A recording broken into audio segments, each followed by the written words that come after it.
कि जब हम अनपढ़ थे तो हम गांव में रहते थे। जब हम अनपढ़ थे तो हम गांव में रहते थे। हम पढ़े लिखे हो गए तो तनाव में रहते हैं। अच्छा। जब हम अनपढ़ थे तो हम गांव में तो रहते अंधेरे में रहते थे। बिजली नहीं होती थी उस वक्त, महसूस करेगा अगली पंक्ति पर। जब हम अनपढ़ थे तो अंधेरे में रहते थे। हम पढ़े लिखे हो गए तो लोगों को अंधेरे में रखने लग गए।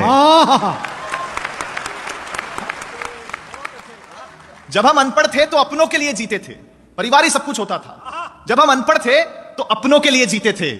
हम पढ़े लिखे हो गए तो अब बस सपनों के लिए जीते हैं। हम अनपढ़ थे तो रिश्तेदार होते थे। अगली पंक्ति पर अगर महसूस हो जाए कि मैंने कुछ अच्छी बात कह दी है तो आपकी तालियां मिले। जब हम अनपढ़ थे तो केवल रिश्तेदार होते थे। हम पढ़े लिखे हो गए तो अब रिश्तेदार भी दूर के हो गए। जब हम अनपढ़ थे तो पैसा घर के एक मुखिया के पास होता था और सब सुखी होते थे। हम पढ़े लिखे हो गए तो आज पैसा सबके पास है लेकिन सुखी। जब हम अनपढ़ थे तो परिवार ही बैंक बैलेंस हुआ करता था। हम पढ़े लिखे हो गए तो बैंक बैलेंस के चक्कर में परिवार का बैलेंस ही खो गया। हाँ। देखिए, अनपढ़ों ने हमें दिया बहुत कुछ है, लिया कुछ भी नहीं है।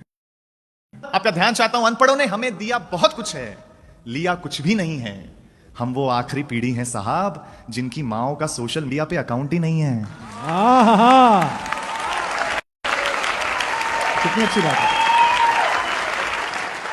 अंतिम दो पंक्तियां कह करके आपसे विदा चाहता हूं। आपको लगे अगर रोहित शर्मा ने अच्छी ओपनिंग कर दी हो तो मुझे तालियों से विदा कर देना कि जहां हर इंसान भोला है, मन का सच्चा है, दिल साफ है। जहां हर इंसान भोला है, मन का सच्चा है, ऐ शहर तुझसे तो मेरे अनपढ़ों का गांव ही अच्छा है। बहुत बहुत धन्यवाद।